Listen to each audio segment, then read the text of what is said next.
Gold trusted gold buyers మీరు తాకట్టు పెట్టిన బంగారాన్ని విడిపించి ఈ రోజు ఉన్న మార్కెట్ ధరకు కొనబడను. ఇప్పటికైతే ఒక 42 సినిమాలు చేసిన. 42 సినిమాలు. ఇప్పుడు లైన్ లో ఇప్పుడు ఎన్ని మంచి పెద్ద సినిమాలు? పెద్ద సినిమాలు అంటే ప్యారడైజ్ ఉంది. ప్యారడైజ్ తర్వాత ఒకటి చిరంజీవి గారిది ఉంది.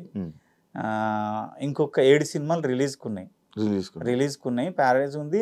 3 సినిమాలు చిన్న సినిమాలు ఉన్నాయి. ఒక దాంట్లో రైతు క్యారెక్టర్ చేస్తున్నా. ఈ మధ్యలో ఒకటి బ్రహ్మాండ అని రిలీజ్ అయింది. దాంట్లో కుమరక్క క్యారెక్టర్ ఫస్ట్ టైం చేసిన. ఆ కథ నా మీదనే రాసుకున్నాడు కాబట్టి చేసిన. సినిమాల్లో అయితే గెటప్ చేయలే ఇంతవరకు. నార్మల్గా నేనేమనుకుంటా అంటే ఇప్పుడు కొమరం అనేటోడు ఏ క్యారెక్టర్ ఇచ్చినా చేయగలుగుతాడు. అరే భలే చేస్తాడు. అది ఒక్కటే నేను ఇదే చేయగలుగుతా అంటే నేను సినిమాలో ఒప్పుకోలే. గెటప్ లో వచ్చినా ఒప్పుకోలే. కథ బాగుంటే మాత్రమే ఒప్పుకున్నది. ఎందుకు జెర్సీలోనేమో నాన్న ఫ్రెండ్ గా చేసిన. దీంట్లో దసరాలో అయితే కీర్తి తోటి through out character cinema starting to end. ఒక నెక్కరు ఒక నాకు డైరెక్టర్ అన్నాడు, ఒరే నాయన దండుపాలెం బ్యాచ్ ఉన్నట్టే ఉన్నావు నువ్వు అని. అంటే నాలో అంత వేరియేషన్ అనిపించింది అన్న. అది గుర్తుపెట్టుకొని ప్యారడైజ్ లో కూడా మంచి క్యారెక్టర్ ఇచ్చిండు. చాలా పెద్ద క్యారెక్టర్ ఇచ్చిండు. సినిమా ఆఫర్లు రావాలంటే ప్రతి డైరెక్టర్ దగ్గరికి వెళ్ళి అడగాలి, అవన్నీ అడగాలి. నీకు అదే అలాంటి సిచ్యువేషన్ అయినా? అంటే నువ్వు అన్నట్టు నువ్వు కూడా తిరిగే ఉంటావు నాకు తెలిసి. అటు పేరు రాకముందు మనం తిరిగితే ఎవరు ఇయర్ శివ. ఇప్పుడు కూడా ఎంత నీకు ఫేమ్ వచ్చిన తర్వాత కూడా నీకు అక్కడ ఎవరైనా తెలిసిన వాళ్ళన్నా ఉండాలి, నీ మనిషి అయినా ఉండాలి. పెళ్లిలో వడ్డించేటోడు మనోడైతే ఏ సందులోకి వెళ్ళినా తెచ్చి పెడతాడు ప్లేట్. నేను అరే పెళ్లి మనది కాదు అక్కడ ఎక్కడో కూర్చోరా అంటాడు. ఆడు ఇంత తీసుకొచ్చి పెడతాడు. ఆడు మనోడు కాబట్టి. మనోడు లేడంటే మనం లైన్ కట్టినా మనకు అవి 2 ముక్కలే పడితే లేకుంటే లేదు. అట్లా అంటే నా ఎక్స్పీరియన్స్ ప్రకారము ఎంతమంది వెళ్ళినా తిరిగిన ఆడిషన్స్ అయితే వేల కొద్ది ఇచ్చిన ఆడిషన్స్ అయితే నేను ఎక్కడ ఓకే చేయలేదు. అందరూ నేను ఆడిషన్ ఇస్తే అరే నువ్వు ఎక్కడికి వెళ్ళి వచ్చినావు అబ్బా ఎంతెందుకు. అర్జున్ రెడ్డి సినిమా ఉందా, అర్జున్ రెడ్డి సినిమా పింక్షన్ ఆఫీస్ కాడ అండర్ గ్రౌండ్లో చిన్న ఆఫీస్ అది. నేను లమకాన్లో కూర్చుంటే ఇట్లా ఆడిషన్ జరుగుతున్నాయంటే పోయిన తర్వాత మాటిలో యాంకర్ చేస్తున్నప్పుడు మా మ్యూజిక్లో పోతే సందీప్ వంగ నేను ఆడిషన్ చేస్తున్నా, తలుపులు ఇట్లా బద్దలు కొట్టుకొని ఉరుకొచ్చిండు ఆయన డైరెక్టర్. ఎవడబ్బా ఈడు, ఏందా టైమింగ్, ఆ యాస అయింది తెలంగాణ స్లాంగు, అరే అదిరిపోయింది. నీకు కన్నడ వచ్చా? కన్నడలో తుడు ఉంటుంది, సుమన్ గారిది, ఐశ్వర్య రాయ్ది, అనుష్క చేది, వాళ్ళ మదర్ లాంగ్వేజ్ అది. నీకు వచ్చా అంటే నాకు అర్థమవుతుంది, మాట్లాడగలుగుతా సార్ అన్న. నువ్వు కావాలి కంపల్సరీ, రాహుల్ రామకృష్ణ క్యారెక్టర్ నువ్వు రావాలి, నువ్వు చెయ్యాలి, క్యారెక్టర్ మంచిగా ఉంటుంది త్రూ అవుట్ ఏదో చెప్పిండు. అవునా నాకు నేను ఫోన్లో ఆడిషన్ చేసిరు, అది ఫోన్లో తీసిరు. వీళ్ళు ఫోన్లో చేస్తారు, ఇంతకు సినిమా చేస్తారా అనుకున్నా. మదర్ బాబు నా మనసులో అనుకున్నా. లమకానికి వచ్చి కూర్చున్న తర్వాత ఫోన్ చేస్తే ఎంత సార్ మీ పేమెంట్ అంటే 5,000 అడిగిన. వాళ్ళు 1,000 రూపాయలు ఇస్తామన్నారు. సరే అన్నారు. ఇప్పుడు చెప్తాం అన్నారు. పెళ్లి చూపులు రిలీజ్ అయింది అన్నది విజయ్ అన్నది. వాళ్ళ డాడీ నేను క్లోజ్. మళ్ళీ విజయ్ దేవరకొండ వాళ్ళ డాడీ నేను గణపతి కాంప్లెక్స్ కాడనే ఉంటుండే ఆయన ఆఫీస్. ఫేస్బుక్ ఫ్రెండ్సా? లేదు నార్మల్ మా ఊరే కదా, మా ఊరు పక్కనే కదా.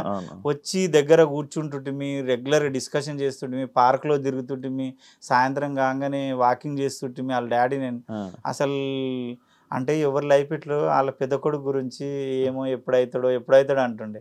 పెళ్లి చూపులు రిలీజ్ అయింది, అర్జున్ రెడ్డి ఆపేసిర్రు. నాకు మళ్ళీ డేట్లు ఇవ్వలే, కట్ చేస్తే సురేష్ ప్రొడక్షన్ ఎవరో తీసుకొని దాన్ని పెద్దగా చేసారు. నాకు అనిపిస్తుంది అంటే మనకు బాకలేదు అది, కానీ అంత మంచి ఆపరు కదా, వచ్చుంటే బాగుండేది అనిపిస్తుంది. ఇప్పుడు అందులో చేసిన వాళ్ళందరూ ఇప్పుడు మంచి పొజిషన్ లోనే ఉన్నారు. దేవుడు అంటే నేనేమంటా అంటే మనకు పరిచయం ఉన్న డైరెక్టర్లు ఉంటేనే నువ్వు ఎంత తోపైనా టాలెంట్ నమ్మి అరే టాలెంట్ భలే ఉంది ఇద్దాం అనేటే కష్టం ఇండస్ట్రీలో. కానీ మీకు సరైన అంటే లైక్ బ్రేక్ ఇచ్చిన సినిమా ఇంకా పడలేదు. సినిమాలు పడలే. తప్పుగా మాట్లాడొద్దు. అంటే తప్పు అంటే నేను అంటున్నా, అంటే నేను ఏదో తోపని. నాకు సినిమాలలో అరే ఈ క్యారెక్టర్ గుద్దవాళ్ళగా చేసిన అబ్బా ఇడేవుడు అది రాలే. నేను 42 సినిమాలు చేసిన, ఏదో చేస్తున్నాడు అంతే తప్ప నా మీద ఫోకస్ పెట్టేటంత సీన్ అయితే లేదు ఇంతవరకు. వచ్చేది ఉందా అంటే నాకు తెలిసి బ్రహ్మాండం బాగా ఓప్స్ ఉండే. ఎందుకంటే సినిమాని లాస్ట్ ½ లో ఇట్లా నా మీదనే ఉంటది, కన్ను కూడా దిప్పుకోకుండా పర్ఫార్మెన్స్ ఉంటది. కానీ అది చిన్న సినిమా అవడమో, దాని రిలీజ్ కరెక్ట్ ఉండకపోవడమో పోయింది. అది ఇప్పుడు అయితే ప్యారడైజ్ మీద ఉంది. అంటే మరీ నా వల్ల జరగకపోయినా అరే భలే చేసిండు అబ్బా వీడు అనిపిస్తుంది. అదే అవుతుంది. అదే నా బాధ. అదే శివ. అంటే నేను ప్రతి ఇంట్లో తప్పుగా అనుకోవద్దు కానీ ప్రతి పల్లెటూరులో 6 ఏళ్ళ పాప నుంచి 60 ఏళ్ళ ముసలి వరకు పెద్ద పెద్ద సినిమా హీరోలు కూడా వాళ్ళకి తెలియదు. ఈయన తెలుసా ఈ హీరో అంటే ఎవడో బిడ్డ నాకేం తెలుసు, నాకు తెలియదు అంటారు. కొమరక్క అదెందుకు తెలియదు, అది మా సంత్యాయే, అది మా అక్క అంటే అంత రీచ్ అయినా నేను. ఫేమ్ ఉంది కొమరక్కకి. పల్లెటూరులో బాగా కనెక్ట్ అయ్యారు. నేనేమంటా అంటే కొమరక్క బతుకుతుంది, ఆమె స్టారు, ఆమె నేను కాదు. నేను ఎప్పుడైనా ఏమనుకుంటా అంటే నేను ప్రచారానికి, బతుకమ్మకు, బోనాలకు, ప్రతి తెలంగాణలో ఏ ఫెస్టివల్ అయినా ఎక్కువ బిజీ ఉండేది కొమరక్క. ఎక్కువ బిజీ, ఎక్కువ డబ్బులు సంపాదించేది కూడా కొమరక్కని. కొమరక్క వేరు, నేను కాదు. నేను ఒకటే చెప్తా, ఏడిపోయినా నాకు చీర పెట్టి కాళ్ళు మొక్కుతారు, అందరూ వచ్చి కాళ్ళు మొక్కుతారు. భగవంతుడా నా చిన్న ఏజ్లో నా కాళ్ళు ఎందుకు మొక్కుతారు, అయినా నేను కాదు అనుకుంటా. నేను కాదు, కొమరక్క అనేది నేను కాదు. భూమి మీద క్యారెక్టర్, ఆమె ఒక అమ్మవారు అంతే, నేను కాదు అసలు. అంతేనా? అంతే. నేను ఆమెను తెలుసా శివ, నేను నాన్ వెజ్ కూడా తినను, గెటప్లో ఉంటే మందు కాదు కదా, నువ్వు 200 కోట్లు ఇచ్చినా నేను మందుకుంటాను అంటే ఆమెను అంత పర్ఫెక్ట్ పూజిస్తా. ఆ కొమరక్క అనేట ఆమెను అరే ఈమె దేవత, మనం ఏ తప్పు చేయొద్దు దీంట్లో ఉండి. సూపర్. ఎందుకంటే ఆమె వల్లే కదా మేము బతుకుతున్నాము. ఆమెను నమ్ముకొని దగ్గర ఒక 20 మంది ఆర్టిస్టులు ఉన్నారు నా చేతి కింద, ఆమె వల్లే బతుకుతున్నారు అందరు. సూపర్. అందుకు సూపర్. మంచి రెస్పెక్ట్. ఈ మాటకి నాకు మంచి రెస్పెక్ట్ వచ్చింది. And super bro. ఇమాన్యుయల్ మీ ఫ్రెండ్? ఫ్రెండ్. బిగ్ బాస్ లో ఉన్నాడు, చూస్తున్నారా? చూస్తున్నా. అంటే తక్కువ చూస్తున్నా. సేమ్ ఉన్నాడా పర్సన్? సేమ్ అంటే సేమే ఉన్నాడు. ఎందుకంటే సేమే ఉన్నాడు, కాకపోతే వాడు ఒక్కడే అయిపోయి మా జూనియర్ పాపం. అంటే తర్వాత వచ్చిన నూకరాజు, పైమ వీళ్ళందరూ. కానీ వాడు బాగా కష్టపడుతున్నాడు, ఏదో చెయ్యాలి, ఏదో కంటెంట్ ఇవ్వాలి. అప్పట్లోనేమో మీ బ్యాచ్ ఉన్నప్పుడు అందరూ అంటే మీరు అందరూ కొంచెం ఫేమ్ ఉన్నోళ్ళు, నువ్వు నేను కలిస్తే కామెడీ ఈజీగా పుడుతుంది. వీళ్ళు ఏమంటే కామన్ పీపుల్ అందరు ఆలీలు అయిపోయి హీరోయిన్ కామన్ పీపులే ఉన్నారు. వాడు ఒక్కడే తిప్పలు పడుతుండు, కామెడీ చేయడానికి శతవిధాల ప్రయత్నం చేస్తుండు. అది బాధ అంటే మళ్ళీ అదేం తీసుకుంటారని బాధ భయపడుతున్నారు. అది సేమ్ ఉన్నాడు అయితే మనిషి? సేమే ఉన్నాడు పాపం. మీకు ఏమైనా ఆపర్చునిటీ వస్తే వెళ్తారా అన్న? నాకు 2వ గుర్తుంది, మంగ్లీకి వస్తే మంగ్లీ నన్ను ఫార్వర్డ్ చేస్తే నేను అప్పుడు ఏమన్నా అంటే ఎలక్షన్స్ ఉన్నాయి నాకు, TV9లో 2,20,000 నా జీతము, మళ్ళీ ఎలక్షన్లో ప్రచారములు ఉన్నాయి, అనుభవించి రాజునే ఏమో చేస్తున్నా, జబర్దస్త్ చేస్తున్నా, ఇన్ని షోలు పోతాయి, నేను ఒకవేళ 4-5 వారాలకు నేను ఎలిమినేట్ అయినా అనుకో, ఇన్ని షోలు మళ్ళీ వచ్చిన తర్వాత ఉండవు కదా అన్న. అక్క నేను రాలేను, నా వల్ల కాదు. ఎందుకంటే నేను ఇక్కడ 10 లక్షలు సంపాదించేటోడిని, నేను ఇది లైఫ్ టైం ఉండేది, ఒక 5-6 ఏళ్ళు సంపాదిస్తా, నేను 5-6 వారాలే ఉంటా, మా అంటే లాస్ట్ వరకు ఉండి ఒక అప్పు తీసుకొని వస్తా, దాంతో ఒరిగేది ఏంది నాకు. కొమరక్క ఇప్పుడు నేనేమంటా అంటే నాకు పేరు కావాలి కొమరంగాడికి, అందుకే సినిమాలు కసిగా చేస్తున్నా. కొమరక్క నువ్వు జడ్జికి కూర్చున్నా సరే, కొమరక్క జడ్జికి కూర్చుంది అంటావు, కొమరక్క ఇంటర్వ్యూలు చేసి కొమరక్క ఇంటర్వ్యూలు చేస్తుంది అంటావు, ఎంత పర్ఫార్మెన్స్ చేసినా కొమరక్క బాగా చేసింది అంటావు. కొమరక్క అనేది రిజిస్టర్, అది ఆమె అనేది ఎవర్ గ్రీనింగ్ అంతే. నీకు సపరేట్ పేరు తెచ్చుకోవడానికి మీరు నేను అంటే కొమరం అనేటోడు ఉన్నాడు, అరే వీడు బాగా చేస్తాడు, వీడు ఏది ఇచ్చినా బాగా చేస్తాడు, అది అది యాక్చువల్లీ కొంచెం కష్టం కదా బ్రో, చాలా కష్టం. కొమరక్క అనేది యాప్ దొరికిపోయి అంటే అందరికి తెలిసిపోయి ఒక ఇదైపోయింది. కానీ ఆ ఫేమ్ అది అక్కడ వరకు ఉంచి అది ఆ గెటప్ తీసిన తర్వాత మనకు మళ్ళీ సపరేట్ ఫేమ్ తెచ్చుకోవడం అంటే అది మళ్ళీ కొత్తగా జర్నీ స్టార్ట్ చేయడం. కొత్త జర్నీ నేను స్టార్ట్ చేసిందే అది, కొత్తగా జర్నీ స్టార్ట్ చేసి కష్టపడుతున్నది. అంటే నేనేమంటా అంటే భగవంతుడు ఏదో నాకు తెలియకుండా కొమరక్కగా సృష్టించిండు. కొమరక్క భూమి మీద ఆ ప్రాణం లేదు, కానీ నేను ఈ విషయంలో చిత్రం అనిపిస్తుంది శివ. ఎందుకంటే భూమి మీద క్యారెక్టరే లేదు, బ్రహ్మదేవుడు సృష్టించలే, కానీ లేని క్యారెక్టర్కి ప్రాణం పోసి ప్రతి మనిషి గుండెల్లో క్యారెక్టర్ ఉంది. అదే కదా విచిత్రం అనిపిస్తుంది. మళ్ళీ లేదా ఆమె స్వామి రియల్గా అయితే లేదు.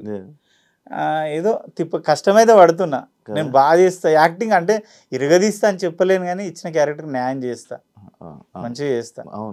ఇప్పుడు నేను చేసిన సినిమాలు ఇప్పుడు రిలీజ్ కానీ ఒకటేమో ట్రాఫిక్ ఎస్ఐ ఉంది, ఒకటేమో హెడ్ కానిస్టేబుల్ ఉంది, ఒకటేమో రైతు ఉంది, ఒకటేమో సైకో ఉంది, అన్ని ఒకటి అఘోరి ఉంది, అఘోరా. అంటే అన్ని డిఫరెంట్ క్యారెక్టర్స్. అవును. ఇప్పుడు దీంట్లో ప్యారడైజ్ లో అయితే ఇంకా మంచి క్యారెక్టర్, అది చెప్పొద్దు కానీ ఇంకా సినిమా అది కూడా different character. Done done, thank you bro. Last final నాకు ఒక 2 ఉన్నాయి పాయింట్స్. బెస్ట్ హోస్ట్ ఎవరు, రష్మినా అనసూయనా? అమ్మో, ఈ పిల్లకి చెప్తే ఆ పిల్ల అంటే నాకు బాగా ఎక్కువ క్లోజ్ అంటే అనసూయ. నేను ఆ పిల్లని అంటే బుజ్జి అంట, అలా చెల్లెలు క్లోజు. ఆ అమ్మాయి అంటే ఇద్దరం ఏదో అన్న చెల్లెలు అన్ని పర్సనల్ మాట్లాడుకుంటాం. రష్మి అంటే హాయ్ అంటే హాయ్, బాయ్ అంటే బాయ్, ఇద్దరు మంచినే.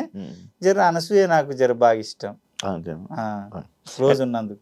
నాకు ఇంకొక ఫైనల్ డౌట్ ఒకటి ఉన్నది, అంటే జబర్దస్త్ మళ్ళీ లెగాలంటే మళ్ళీ నాగబాబు గారు, రోజా గారు ఉంటే మళ్ళీ వచ్చే ఛాన్సెస్ ఉంటాయి అని మీకు ఎప్పుడైనా అనిపించిందా?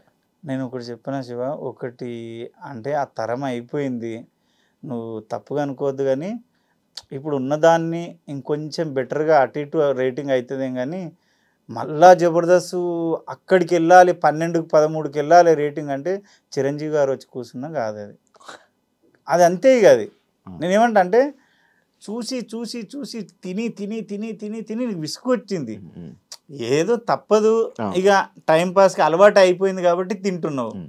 కానీ నువ్వు ఇక మళ్ళీ నువ్వు అప్పటంత స్టార్టింగ్లో బిర్యానీ పెట్టినంత కసిగా తింటావా ఇష్టంతో, అదంతే. ఇక దాన్ని ఏం చేయలేము ఇక అది. Thank you so much bro, interview ఇచ్చినందుకు. మీరు ఇంకా మంచి సక్సెస్ అవ్వాలి. యాక్చువల్ మీకు డబ్బింగ్ కూడా టైం అవుతుంది, నేను దాని నుంచి అబ్జర్వ్ చేస్తున్న టైం చూస్తున్నాను. మళ్ళీ మీరు వెళ్ళాలి. మళ్ళీ మనం త్వరలో తప్పకుండా ఇంకొక ఇంటరాక్షన్ మన ఇద్దరు వీడియో రావాలని నేను కోరుకుంటున్నాను. Thank you so much interview ఇచ్చినందుకు. మీరు ఇంకా మంచి సక్సెస్ అవ్వాలి.